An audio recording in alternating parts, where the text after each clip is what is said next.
Jadi ahli sunnah wal jamaah selalu mengacu ataupun merujuk kepada rujukan keduanya, dan apa yang ada pada keduanya mereka akan mengikutinya, sekalipun mungkin apa yang mereka ikuti itu berlainan dengan apa yang disebut tadi sebagai arus perdana, karena mereka tetap beriltizam, bertamasuk dengan kedua rujukan itu tanpa mengambil kira apa orang kata atau apa kata orang. Kalau tidak salah Ibnu Mas'ud yang mengatakan kullu bid'atin dalalah walau ra'aha an-nasu hasan. Ibnu Mas'ud wala Ibnu Umar ya? Ibnu Umar ya? Yani kullu bid'atin dalalah walau ra'aha an-nasu hasanah. Tiap-tiap perkara yang bid'ah adalah dalalah sekalipun orang ramai melihat dan menganggapnya sebagai baik. Jadi ahli sunnah wal jamaah dia akan merujuk dan berpegang dan punya sikap seperti yang tadi disebutkan dalam semua gerak-gerik hidupnya. Mereka akan hanya merujuk kepada kedua-duanya. Dan kemudian sikap ahli sunnah wal jamaah, prinsip mereka, karena mereka ingin hidup selamat di dunia dan di akhirat, sementara tidak ada jalan yang membawa kepada keselamatan melainkan bertamasuk dan berittiba' kepada apa yang telah diturunkan oleh Allah Subhanahu wa taala. Kama qala ta'ala dalam surah Al-An'am ayat 153, wa anna hadza sirati mustaqima fattabi'u wa la tattabi'us subul fatafarraqa bikum an sabili dzalikum wassaakum bihi la'allakum tattaqun. Suratul An'am 153. Tidak ada jalan yang selamat yang membawa keselamatan di dunia dan akhirat melainkan mengikuti apa yang Allah turunkan. Juga ikhwan dan akhwati boleh merujuk pada Suratul Maidah ayat 15 dan ayat yang ke-16. Okay, Allah menyatakan di situ qad ja'akum nurun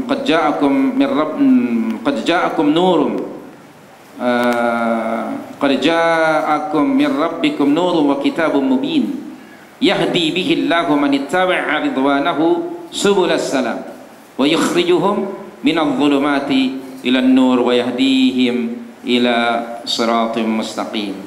Pada surah Al-Maidah ayat yang ke-15 dan yang ke-16, dan banyak juga ayat-ayat yang lain. Kemudian kenapa mereka mesti mengikuti kedua-duanya? Karena sekali lagi tidak ada jalan keselamatan melainkan mengikuti apa yang diajarkan oleh Nabi sallallahu alaihi wasallam. Karena baginda sallallahu alaihi wasallam diutus oleh Allah untuk membimbing, membawa, menunjukkan manusia ke jalan yang selamat. Kama qala ta'ala dalam surah Asy-Syura, surah 42 ayat yang ke-52, hampir hujung ayat tersebut Allah berfirman, wa innaka latahdi ila siratim mustaqim siratillahi alladzi lahu mulkus samawati wal ard, ila akhir ayat surah 42 ayat 52 dan juga ayat yang ke-53. Demikian sedikit yang boleh kita kongsi di petang hari ini tentang prinsip-prinsip ahli sunnah wal jamaah.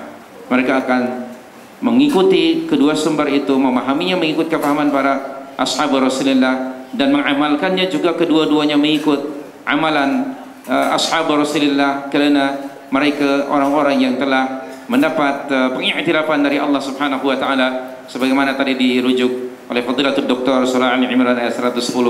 Demikian juga di dalam surah At-Taubah ayat yang ke-100, Allah Subhanahu wa taala memerintahkan kepada kita untuk berittiba' kepada mereka yang disebut oleh Allah dalam ayat itu, as-sabiquna al-awwalun minal muhajirin wal ansar walladzina tabauhum bi ihsan radhiyallahu anhum wa radu anhu wa a'adda lahum jannat ila akhiril ayat.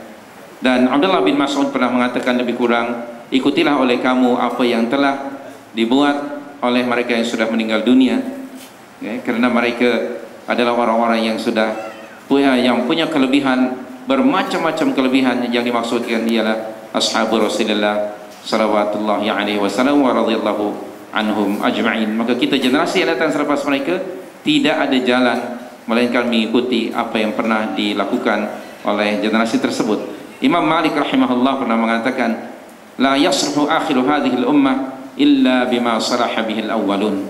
Tidak akan baik umat yang akhir ini melainkan dengan apa yang menjadi baik umat yang terdahulu. Dan ahli sunnah wal jamaah tidak akan melakukan apa-apa sesuatu yang tiada contoh dari Nabi sallallahu alaihi wasallam. Imam Malik kalau tidak salah juga pernah mengatakan, law kana khairan la sabaquna. Jika sekiranya perkara itu baik, tentu mereka telah mendahului kita dalam melakukan perkara tersebut. Maka kita sebenarnya termasuk umat yang sangat bertuah, kerana kita telah ada contoh dari orang-orang yang telah diiktiraf oleh Allah Subhanahu wa taala ilmu, iman dan amal mereka. Terima kasih. Untuk sementara itu saja dahulu. Wallahu a'lam.